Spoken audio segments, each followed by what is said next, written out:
Guys, welcome to HP next exam. Welcome दोस्तों, आपका आज स्वागत है हमारे यूट्यूब चैनल में।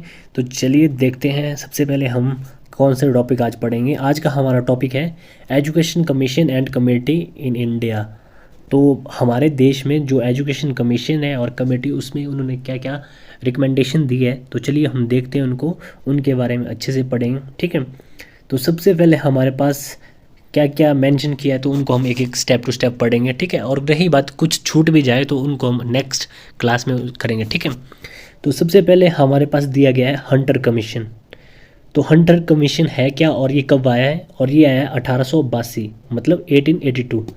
तो Hunter commission, the Hunter commission was appointed by the British government to review the state of education in India. जो ये हंटर कमीशन है, ये ब्रिटिश गवर्नमेंट ने अपॉइंट किया था, किस लिए कि जो हमारे इंडिया में एजुकेशन सिस्टम था उसको ऑब्जर्व करने के लिए कि कैसा है, और उसको रिव्यू करने के लिए। ठीक है, और इसमें लिखा क्या गया है, it recommended reforms in primary, secondary and higher education including the promotion of vernacular languages and the establishment of universities. और इसकी जो रिफॉर्म्स थी कौन कौन सी थी इसमें, प्राइमरी, सेकेंडरी, हायर एजुकेशन। ठीक है, नोट करना, हंटर कमीशन में किसके बारे में बोला है, primary education, secondary education and higher education. और इसमें जो प्रमोशन किया था किसका, vernacular languages and establishment of universities, मतलब जितने भी स्टेट में लैंग्वेजेस है उसके बारे में भी, प्लस जो हमारे इस्टेब्लिशमेंट है, किस चीज़ की इस्टेब्लिशमेंट, इन्होंने बोला कि जो यूनिवर्सिटीज़ उसको ज़्यादा से ज़्यादा होनी चाहिए पूरे ऑल ओवर द इंडिया। ठीक है, उसी से एजुकेशन के स्तर को ऊपर उठाया जा सकता है। ठीक है, और नंबर दूसरा है, जो हमारे पास नंबर दूसरा है इंडियन एजुकेशन कमीशन, जिसको popularly known as the Sadler commission. मतलब सैडलर कमीशन को क्या बोलते हैं, इंडियन एजुकेशन कमीशन। ध्यान रखना, नोट करना, कई बार क्वेश्चन में इंडियन एजुकेशन कमीशन आ सकता है या फिर सैडलर कमीशन आ सकता है। ठीक है, कब इसकी इस्टेब्लिशमेंट हुई थी, ये 1917 में। ठीक है, तो सबसे पहले इसमें क्या मेंशन किया गया है कि the Indian education commission also known as the Sadler commission after its chairman sir Michael Sadler. मतलब इसका नाम किस पे पड़ा, जो माइकल सैडलर थे, जो चेयरमैन थे इसके। ठीक है, उसके नाम पे इसका नाम पड़ा Sadler commission. Was appointed to inquire into the state of education in India and recommended reforms. It recommended the establishment of national system of education and the promotion of vocational education. मतलब ये किस लिए recommend किया गया, कि किस लिए इसको लाया गया, कि जो इस्टेब्लिशमेंट ऑफ है किसकी, जो पूरे स्टेट में, पूरे इंडिया में नेशनल लेवल जो एजुकेशन का सिस्टम है उसको डेवलप करने के लिए और उसको प्रमोट करने के लिए, और सिंपल में बात में कि जो वोकेशनल एजुकेशन थी उसको भी आगे बढ़ाने के लिए इसका क्या किया है, गठन किया गया था। ठीक है, और इसके बाद नंबर थर्ड कौन है, नंबर तीसरा है हमारे पास हार्टोग कमेटी। ये कब आई थी, ये 1929 में आई थी। ठीक है, तो इसमें लिखा क्या गया कि the Hartog committee was appointed to review the progress of education in India since the Sadler commission and recommend further reforms. It recommended the promotion of education for girls and expansion of vocational education. मतलब ये किस लिए लाई गई थी, जो ये Hartog committee थी, ये किस लिए लाई थी, कि जो हमारा सैडलर कमीशन था उसको आगे रिव्यू करने के लिए, कि हाँ उसमें जो जो चीज़ें बोली गई थी वो आगे इम्प्लीमेंट हुई है कि नहीं, या कहाँ तक उसकी ग्रोथ पहुँची। ठीक है, और इसमें एक और चीज़ बोली है कि इसकी एक्सपेंशन कैसे की गई इन्होंने। तो इसमें एक बात नोट करना, इसमें हार्टोग कमेटी में मेंशन किया गया कि जो एजुकेशन फॉर गर्ल्स उसको लिए भी प्रमोट किया जाए, और जो वोकेशनल एजुकेशन को उसको भी आगे बढ़ाया जाए। ठीक है, नोट करना, हार्टोग कमेटी आई थी 1929 में, किस लिए, जो सैडलर कमीशन था उसको रिव्यू करने के लिए, प्लस गर्ल्स एजुकेशन को प्रमोट करने के लिए। ठीक है, और इसके साथ ही 1944 में कौन आया, सार्जेंट कमेटी। जो नेक्स्ट कमेटी है फोर्थ हमारी, सार्जेंट कमेटी 1994। तो ये जो कमेटी थी, the Sargent committee was appointed to review the state of education in India and make recommendations for post war reconstruction. It recommended the establishment of a national system of education and the expansion of vocational education। मतलब इसमें क्या बोला गया है कि जो भी post war reconstruction होगा उसके लिए ये कमेटी लाई गई थी, और इसमें साथ क्या किया गया है, इसको रिव्यू करने के लिए सेम जितनी भी, एक बात नोट करना, जितनी भी जो भी कमेटीज आती है वो किसी न किसी प्रीवियसली जो भी रूल्स होते हैं या कमेटी या कमीशन होते हैं उसको रिव्यू करने के लिए लाई जाती है। ठीक है, कि कहाँ तक एजुकेशन सिस्टम पहुँचा है, ठीक है। और इसमें लिखा क्या गया है कि system of education and expansion of vocational education, मतलब जो नेशनल एजुकेशन सिस्टम है उसको रिव्यू करने के लिए, प्लस एजुकेशन जहाँ तक एक्सपेंशन करने की बात है उसको भी इसमें बोला गया, ठीक है। नेक्स्ट है हमारे पास 1952 मुदालियर कमीशन, बट इससे पहले आई थी राधाकृष्णन, तो वो थोड़ा स्टेप्स में निचली साइड है तो इसको पढ़ते हैं पहले। इसके बाद आई थी राधाकृष्णन कमीशन 1948 1949, मतलब ध्यान देना इस बात को, ये भी बहुत इंपॉर्टेंट कमीशन है, ये आज़ादी के बाद वाली है 1948 और 1949 में। तो लिखा क्या गया इसमें कि the Radhakrishnan commission optionally known as the university education commission, मतलब जो यूनिवर्सिटी एजुकेशन कमीशन है उसको क्या बोलते हैं, राधाकृष्णन कमीशन, ठीक है। Was appointed to review the state of university education in India and recommend reforms. It recommended the establishment of a 3-tier system of higher education consisting of universities, affiliated college and autonomous college। बोला क्या गया है इसमें, ध्यान देना, जो ये Radhakrishnan commission आया था, the Radhakrishnan commission option known as, इसको यूनिवर्सिटी एजुकेशन कमीशन भी कहते हैं, ठीक है। ध्यान देना, राधाकृष्णन कमीशन को ही यूनिवर्सिटी एजुकेशन कमीशन कहते हैं।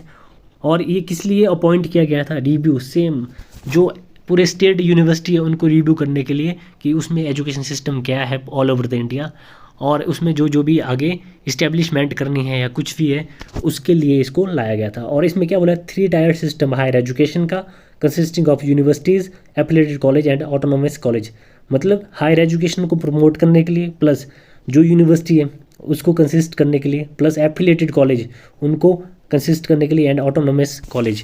तो ध्यान देना, इन चीज़ों का आप नोट करना कि ये राधाकृष्णन कमीशन है क्या और किसके लिए इसका यूज़ हुआ था, और एजुकेशन को प्रमोट करने में किन किन पार्ट्स को इसमें यूज़ किया था, खासकर नोट करना। ये राधाकृष्णन कमीशन यूनिवर्सिटीज़ के लिए अप्लाई किया गया था, ठीक है। और इसके बाद था हमारे पास 1952 मुदालियर कमीशन।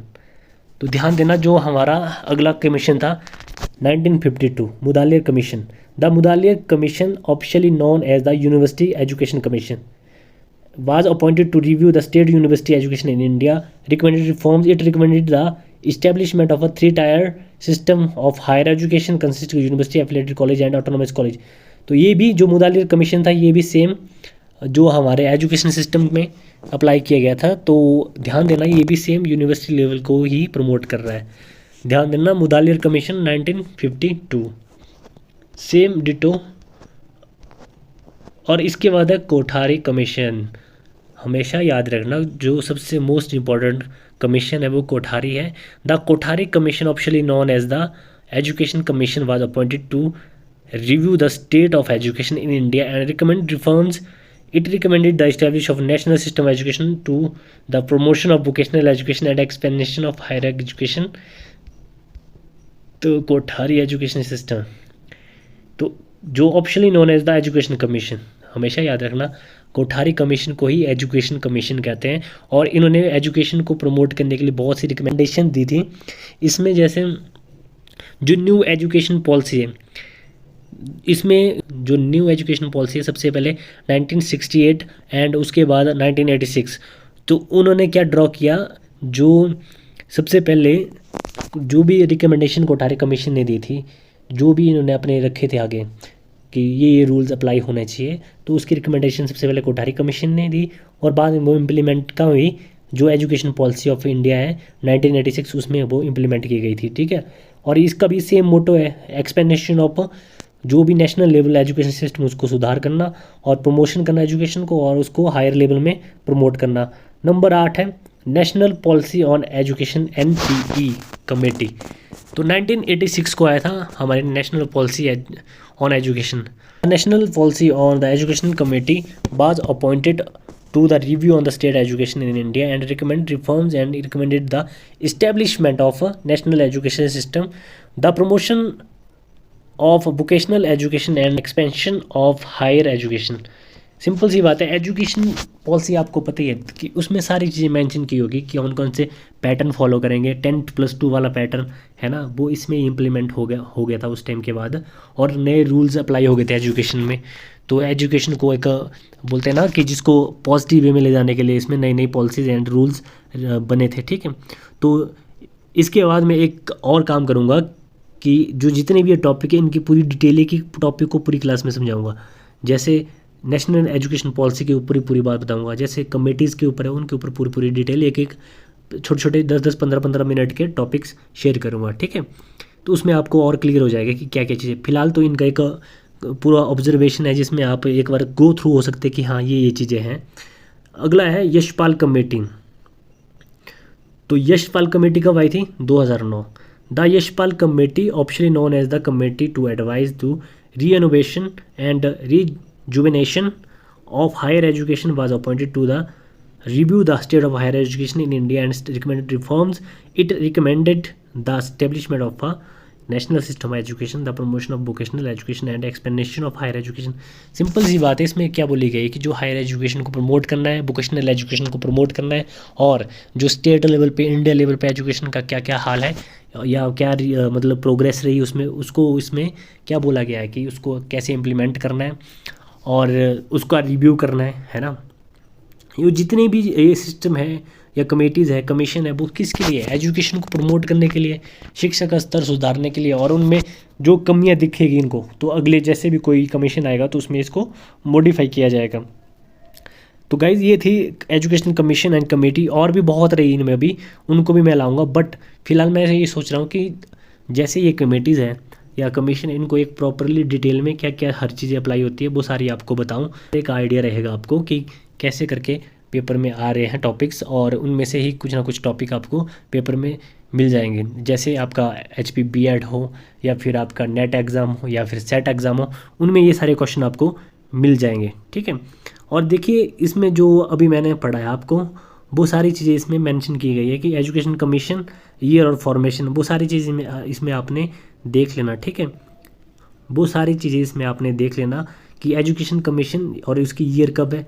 जो मैंने पढ़ाया भी वही सारी चीज़ें इसमें हैं। हमारे टेलीग्राम चैनल को ज्वाइन करना, उसमें ये सारे कंटेंट आपको PDF में मिलते जाएंगे, ठीक है।